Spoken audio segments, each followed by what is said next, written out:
The 1960s and 70s were a period of rapid economic expansion in Europe.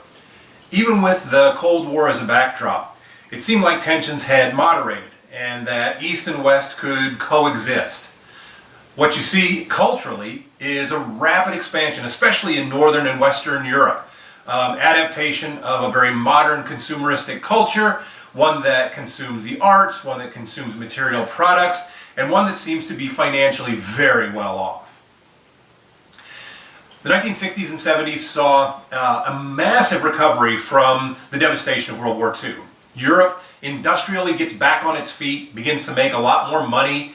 You see full employment, you see social welfare programs established, you see rising standard of living across Northern and Western Europe especially, but even into Eastern Europe. Some of the communist and Soviet-backed countries are doing better, though the programmed economies there aren't quite keeping up with their Western neighbors.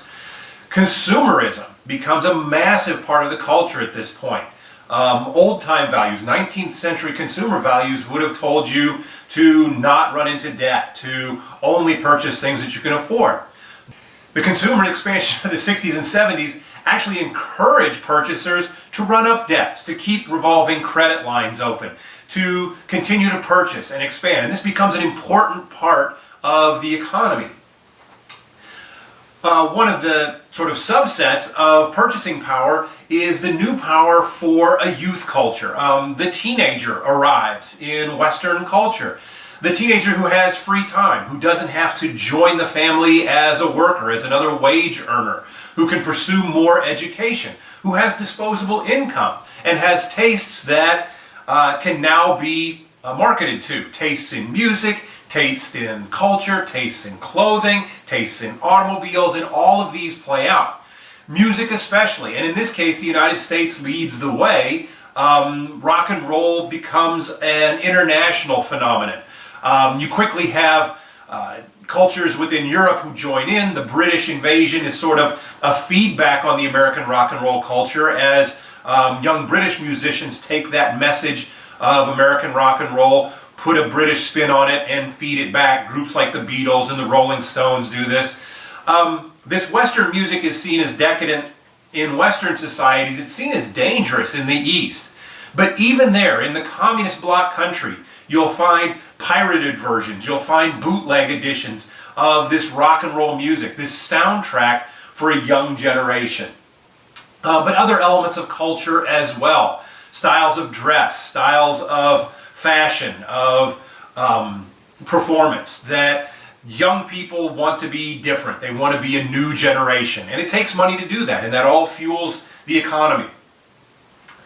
We also are going to see, and there's going to be some backlash to this, a gender revolution. In the 1960s and the 1970s, women start to demand more rights. Now, women have already participated in 2 world wars. They've proven they can do the work of men.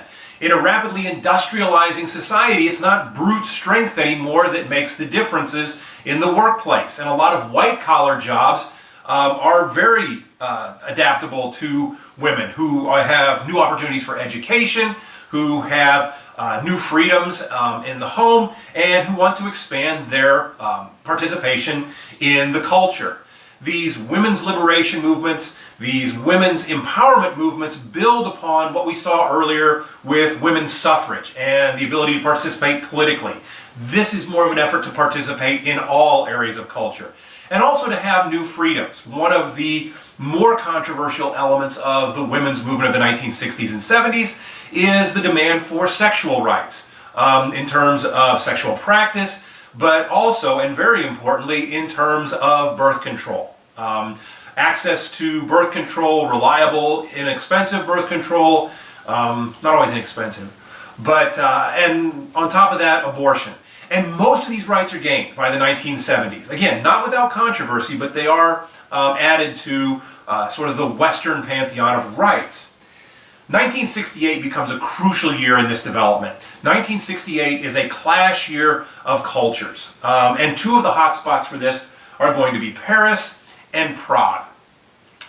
In Paris, what we're going to see is a modern culture, especially college students, clashing with a more traditional culture. We're going to see demands for greater educational opportunities and a more modern educational opportunity.